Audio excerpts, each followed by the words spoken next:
Hello friends, welcome back to simply tutor classes. तो आज हम करेंगे अपना topic labour cost, competition and control. देखिए, लेबर क्या होती है? जिस मैन पावर की हमें अपने प्रोडक्शन में ज़रूरत होती है उसे हम लेबर कहते हैं। लेबर कॉस्ट क्या होगा?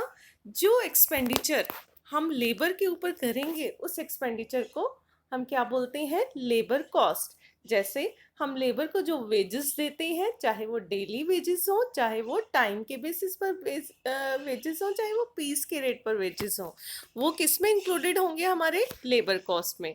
अब लेबर कॉस्ट को भी हम डिवाइड कर सकते हैं फर्दर टू पार्ट्स में, जो कि हम पहले ही कवर कर चुके हैं अपने एलिमेंट्स ऑफ कॉस्ट वाले चैप्टर में, direct labour and indirect labour. अब सबसे पहले डायरेक्ट लेबर क्या होगी? डायरेक्ट लेबर क्या होगा? जो कि डायरेक्टली एंगेज्ड होगी। कहाँ एंगेज्ड होगी? Production of goods and services को, जो कि डायरेक्टली किस काम में लगी हुई होगी? गुड्स और सर्विसेज को प्रोड्यूस करने के। Second, indirect labour.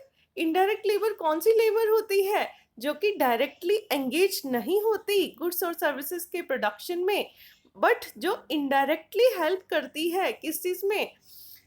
प्रोडक्शन के काम में। क्लियर हुआ? डायरेक्ट लेबर कौन सी होगी? जो डायरेक्टली एंगेज होगी production of goods and services में। इनडायरेक्ट लेबर क्या होगी? जिसे हम डायरेक्टली आइडेंटिफाई नहीं कर सकते, लेकिन इनडायरेक्टली वो कहीं ना कहीं हमारी हेल्प कर रही होती है किस चीज़ में? प्रोडक्शन के काम में। जैसे कि जिस प्रोडक्शन एरिया में काम चल रहा है वहाँ की साफ सफाई का काम, जो हम स्वीपर को चार्जेस दे रहे हैं। मशीनरी की मेंटेनेंस का काम, वो भी हमारा इनडायरेक्ट लेबर में आ जाएगा। सुपरविजन का काम, वो भी इनडायरेक्ट लेबर में आ जाएगा। आई होप आपको इन दोनों का डिफरेंस क्लियर हुआ होगा। अब बात करते हैं हम most most most most important topic of this chapter, and that is labour turnover. Labour turnover क्या होगा? लेबर टर्नओवर डिनोट करता है percentage change in labour force of an organisation. मतलब जिस परसेंट से एक ऑर्गेनाइजेशन में लेबर चेंज हो रही है, लेबर चेंज हो रही है, उसे हम क्या कहेंगे? Labour turnover. अगर मैं अपनी भाषा में, अपनी लैंग्वेज में आपको समझाऊं, तो जिस ऑर्गेनाइजेशन में, किसी ऑर्गेनाइजेशन में जितनी जल्दी जल्दी एम्प्लॉयज कंपनी को छोड़ छोड़ कर जाते हैं, तो वो उसे हम क्या बोलते हैं? Labour turnover. मतलब जितना जल्दी जल्दी छोड़कर जा रहे हैं कि फ्रीक्वेंटली 2 महीने काम किया कंपनी छोड़ दी, 15 दिन काम किया कंपनी छोड़ दी, तो वहाँ क्या है? लेबर टर्नओवर ज़्यादा हो रहा है। और जहाँ टिके हुए रहते हैं कि कुछ टाइम काम करेंगे अच्छे से, 5 साल 7 साल, फिर चेंज करेंगे, तो वहाँ का लेबर टर्नओवर कम होगा। Labour turnover generally frequency denote करता है किस चीज़ की? कंपनी को छोड़कर जाने की। अब अगर आपको मीनिंग समझ आया होगा तो आगे का आपके लिए बहुत बहुत बहुत ही सिंपल हो जाएगा। सबसे पहले हम बात करते हैं कॉजेज ऑफ लेबर टर्नओवर की। कॉजेज को हमने 3 पार्ट्स में डिवाइड कर दिया। पर्सनल कॉजेज, अनअवॉइडेबल कॉजेज और अवॉइडेबल। पर्सनल कॉजेज मतलब अगर कोई एम्प्लॉय, कोई लेबर अपने पर्सनल रीजंस की वजह से ऑर्गेनाइजेशन को छोड़कर जाना चाहे, तो वो होंगे पर्सनल कॉजेज। अनअवॉइडेबल कॉजेज जो अवॉइड कर ही नहीं सकते, मतलब चाह कर भी हम जहाँ पर लेबर को रोक नहीं सकते। और अवॉइडेबल कॉजेज, अवॉइडेबल कि अगर कंपनी प्रयास करे, कंपनी कोशिश करे, ऑर्गेनाइजेशन चाहे तो वो लेबर को कंपनी में रख सकती है। यहाँ से आपके पास और भी पॉइंट आ जाएंगे। ये तो हो गए कारण। अब हम कैसे रोकेंगे? इसका अपोजिट आप बनाते जाओगे तो आपका क्या आ जाएगा कि आप कैसे रिड्यूस कर सकते हो लेबर टर्नओवर को। सबसे पहले हम बात करते हैं कॉजेज ऑफ लेबर टर्नओवर में। पर्सनल कॉजेज क्या हो सकते हैं? पर्सनल कॉजेज, मान लो किसी लेबर की डेथ हो जाए, कोई बीमार हो जाए, कोई सीरियस कोई बीमारी हो जाए उसे, जॉब ही आप पसंद करना बंद कर दो। कोई लेबर ऐसी है जिसे अपना काम ही पसंद नहीं आ रहा, तो वो कंपनी छोड़कर चला गया। वुमेन वर्कर की किसी दूसरी सिटी में शादी हो जाती है, तो उसे वो सिटी छोड़कर जानी पड़ रही है, तो ये एक रीज़न हो गया। रिटायरमेंट हो गई, ओल्ड एज हो गई, ओल्ड एज हो गई है, 58 ईयर्स और 60 ईयर हो गया है, तो रिटायर होना ही होना है। डोमेस्टिक ट्रबल, फैमिली रिस्पॉन्सिबिलिटी इतनी ज़्यादा है कि बंदा चाहकर भी काम नहीं कर पा रहा है और उसे कंपनी छोड़कर जानी पड़ रही है, तो ये कुछ पर्सनल रीजंस होते हैं जो लेबर के होते हैं। उसके बात करते हैं हम अनअवॉइडेबल कॉजेज, जिसे हम चाहकर भी अवॉइड नहीं कर सकते। सबसे पहले worker discharge due to incompetence. Worker के अंदर वो कॉम्पिटेंसी ही नहीं है जो कि उस जो काम उसे असाइन किया गया है उसे कर सके। मान लो किसी को कंप्यूटर का काम दे दिया और उसे कंप्यूटर चलाना ही नहीं आता, तो क्या वो टिकेगा उस काम पर? नहीं। Next, discharge due to lack of attention to the duty. कोई बंदा बहुत ही लापरवाह है, चाहकर भी कोशिश करने के बाद भी वो काम नहीं कर रहा, तो क्या होगा? उस कॉज को तो हम अनअवॉइड नहीं कर सकते, और एटलीस्ट या तो कंपनी उसे निकाल देगी या वो खुद ही छोड़कर चला जाएगा। Discharge due to immoral character, किसी का करेक्टर ही सही नहीं है, तो कंपनी क्या करेगी? उस बंदे को फायर आउट कर देगी। Next, discharge due to accident, company में किसी वजह से मशीनरी खराब हो गई या किसी रीज़न की वजह से किसी बंदे का एक्सीडेंट हो जाता है, तो क्या होता है? कंपनी उसे वीआरएस दे देती है, कंपनी उसे हटा देती है।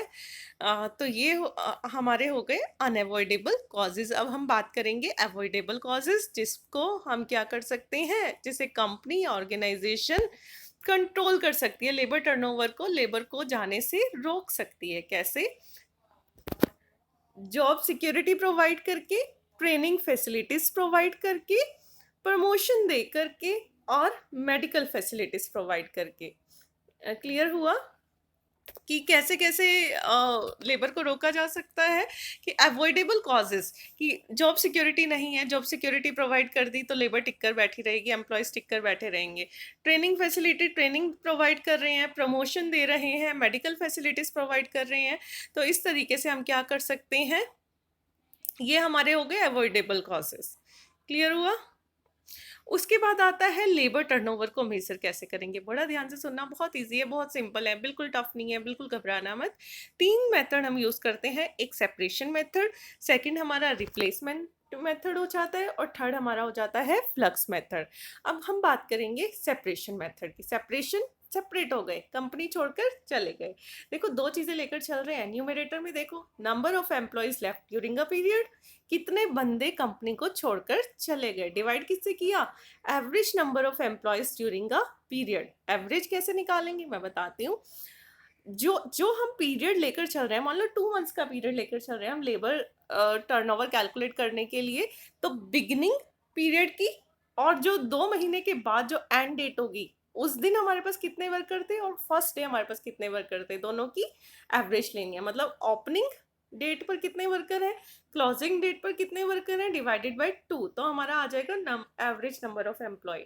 Number of employee left during a period, जितने एम्प्लॉयज छोड़कर चले गए या फिर कंपनी ने निकाल दिए।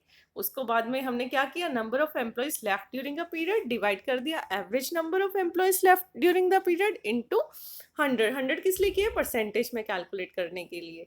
सेकंड हमारा मेथड होता है रिप्लेसमेंट मेथड। रिप्लेसमेंट मतलब रिप्लेस किया। बहुत ध्यान से, एक चीज़ के बीच में मैं डिफरेंस बताऊंगी, बहुत ध्यान से सुनना, नहीं तो आप लोग कंफ्यूज हो जाओगे। मान लो कंपनी ने 20 लोग निकाले हैं पहले, ठीक है, उनकी जगह पर 10 लोग रखे वापस, ठीक है। 20 लोग निकाले और उनकी जगह पर कितने रखे हैं? 10। मान लो कंपनी ने बिजनेस भी एक्सपेंड किया और एक्सपेंशन की वजह से 30 लोग और रख लिए, तो रिप्लेस कितने हुए? टोटल हमारे कितने आए कंपनी में? 40। लेकिन पुराने की जगह पर नए कितने आए? कुल 10। तो नंबर ऑफ रिप्लेस्ड वर्कर कितने हुए? 10। यहाँ 40 नहीं लोगे जितने आए हैं, पुराने की जगह पर जितने हमने नए रखे हैं वो हो जाएंगे नंबर ऑफ रिप्लेस्ड वर्कर। तो यहाँ पर हमने क्या लेना है न्यूमरेटर में, रिप्लेसमेंट मेथड में? Number of replaced workers during the period divided by average number of worker during a period into 100। Clear हुआ? फ्लक्स मेथड होता है सेपरेशन और रिप्लेसमेंट मेथड का कॉम्बिनेशन। कैसे? फ्लक्स मेथड में हम लेते हैं number of separation plus number of addition. यहाँ पर ये जो थोड़ी सी ड्रॉबैक थी ना रिप्लेसमेंट मेथड की, कि पुराने की जगह पर हम ले रहे थे, यहाँ पर उस ड्रॉबैक को दूर किया गया है। कैसे? नंबर ऑफ एडिशन में जितने टोटल नंबर ऑफ वर्कर्स रखे गए हैं उतने हमने इसके अंदर क्या कर दिया है? Add. Number of separation plus number of addition divided by average number of employees during a period into 100. I hope आपको क्लियर होगा। अब हम बात करते हैं कि लेबर टर्नओवर का इफेक्ट क्या पड़ेगा हमारी ऑर्गेनाइजेशन पर। ठीक है, देखिए, जब लेबर फटाफट हमने किसी बंदे को ट्रेन किया, सिखाया और कंपनी छोड़कर चला जाए, तो सबसे पहले क्या होगा? प्रोडक्शन रुक जाएगी, है ना? बंदे कम हो गए, हमें नए रिक्रूट करने पड़ेंगे। तो फर्स्ट पॉइंट वही है, change of labour force interrupt the production and production goes down. Second क्या होगा? अब नया एम्प्लॉय जो हम रिक्रूट करेंगे, नया वर्कर, उसे हमें काम सिखाना पड़ेगा ना, उसे एफिशिएंट बनने में टाइम लगेगा, जिसकी वजह से वो क्या करेगा? स्टार्टिंग में वेस्टेज भी ज़्यादा करेगा, जिससे कि हमारी कॉस्ट ऑफ प्रोडक्शन इंक्रीज। एक तो ट्रेनिंग एंड डेवलपमेंट का खर्चा होगा उसका, और दूसरा किसका खर्चा होगा? वो जो वेस्टेजेस वगैरह ज़्यादा करेगा। नेक्स्ट क्या होगा? Cost of selection. अब सेलेक्ट करते हैं हम, प्लेसमेंट एजेंसीज को पैसा देते हैं वर्कर्स को रिक्रूट करने के लिए, तो सिलेक्शन की कॉस्ट बढ़ जाएगी, ट्रेनिंग की कॉस्ट बढ़ जाएगी, तो ये क्या होगा? कंपनी के ऊपर बर्डन पड़ेगा। अब जो नए वर्कर्स होते हैं वो मशीन को अच्छे से हैंडल नहीं कर पाते, क्योंकि उन्हें नया नया काम नहीं आता, और रेट ऑफ एक्सीडेंट इंक्रीज हो सकते हैं लेबर टर्नओवर की वजह से। मैंने बोला बहुत सिंपल है, बस सोच के देखो कि अगर कंपनी से लेबर जाती है तो कंपनी के ऊपर उसका क्या इम्पैक्ट पड़ेगा। अब हम बात करते हैं कॉस्ट ऑफ लेबर टर्नओवर की। हम कॉस्ट ऑफ लेबर टर्नओवर को भी टू पार्ट्स में डिवाइड कर देते हैं। Preventive cost. प्रिवेंटिव कॉस्ट मतलब लेबर को बनाकर रखने के लिए, पुरानी लेबर को मेंटेन करके रखने के लिए कंपनी में, कि वो छोड़कर ना जाए, हमें कौन कौन सा खर्चा करना पड़ता है। दूसरी होती है हमारी रिप्लेसमेंट कॉस्ट, कि चाह कर भी वो नहीं रुके, फिर हमें जो खर्चा करना पड़ेगा वो हो जाएगी रिप्लेसमेंट कॉस्ट। आप लोगों को दोनों ही आते हैं, टेंशन लेने की ज़रूरत नहीं है। प्रिवेंटिव कॉस्ट में क्या होगा? वेलफेयर सर्विसेज प्रोवाइड कर रहे हैं हम अपने एग्जिस्टिंग कस्टमर नहीं बोलना, एग्जिस्टिंग वर्कर्स को वेलफेयर सर्विसेज दे रहे हैं, मेडिकल एंड हाउसिंग फैसिलिटी दे रहे हैं, तो कंपनी पर तो कॉस्ट आ रही है ना, कंपनी को तो अपनी पॉकेट से देना पड़ रहा है। वर्किंग कंडीशन अच्छी प्रोवाइड कर रहे हैं अपने वर्कर्स को, सेफ्टी मेजर्स प्रोवाइड कर रहे हैं, अलग अलग बेनिफिट्स दे रहे हैं, पेंशन बेनिफिट दे रही है कंपनी, ग्रेचुइटी दे रही है, बोनस दे रही है, प्रोविडेंट फंड दे रही है। तो ये कॉस्ट कौन सी हो गई हमारी? Preventive cost. अब हम बात करते हैं रिप्लेसमेंट कॉस्ट की। रिप्लेसमेंट कॉस्ट क्या होगी? पुराने वर्कर्स को हटाकर नए रिक्रूट करने में। पहला पॉइंट, सिलेक्शन, रिक्रूटमेंट। जो हम रिक्रूट करते हैं नए वर्कर्स को, उनकी रिक्रूटमेंट में, सिलेक्शन में और ट्रेनिंग का खर्चा। Cost of inefficiency of new worker. ठीक है, जो नए वर्कर्स आए वो एफिशिएंट नहीं है, इनएफिशिएंसी की वजह से वो वेस्टेजेस ज़्यादा कर रहे हैं, तो वो इनडायरेक्टली कॉस्ट किस पर आ रही है? कंपनी पर। एक्सीडेंट्स बढ़ रहे हैं, एक्सीडेंट होता है तो कंपनी को कंपनसेशन पे करना पड़ता है ना वर्कर को, तो वो कॉस्ट किसकी पॉकेट पर भारी पड़ रही है? कंपनी की। Breakage of tools and machines खराब हो रही है क्योंकि उन्हें अच्छे से चलाना नहीं आता। Loss of profit due to loss of production, production कम हो रही है कुछ दिन के लिए, जब तक नई लेबर, नया वर्कर नहीं मिलता, हमारी प्रोडक्शन रुक रही है। कॉस्ट ऑफ एक्सेसिव स्पॉइलेज, की ज़रूरत से ज़्यादा वेस्टेज बढ़ गई है, तो ये सारी पॉकेट किसे झेलनी पड़ती है? कंपनी को। तो ये हो जाती है हमारी कॉस्ट ऑफ लेबर टर्नओवर। अब हम बात करते हैं हम लेबर टर्नओवर को रिड्यूस कैसे कर सकते हैं। बार बार वही कि क्या करना चाहिए? प्रॉपर इंसेंटिव सिस्टम होना चाहिए वर्कर्स के लिए, ताकि हम एफिशिएंट और इनएफिशिएंट वर्कर्स को डिफ्रेंशिएट कर सकें, अच्छी वर्किंग कंडीशन प्रोवाइड कर सकें, करनी चाहिए। नॉन मॉनेटरी बेनिफिट्स देने चाहिए, जैसे फ्रिंज बेनिफिट, पेंशन वगैरह, जो भी कंपनी दे सकते हैं, travelling allowance, dearness allowance, housing rent allowance. और इसके अलावा जो भी आप डालना चाहें, कि अगर आप एक ऑर्गेनाइजेशन के एचआर डिपार्टमेंट में हैं, आप अपनी लेबर को मेंटेन कर कर रखना चाहते हैं, तो आप उन्हें क्या क्या फैसिलिटीज़ दे सकते हैं, आप कोई भी पॉइंट्स डाल सकते हैं। इसके साथ ही हमारा लेबर टर्नओवर का टॉपिक ख़त्म होता है। हमारे साथ बने रहने के लिए थैंक यू सो मच।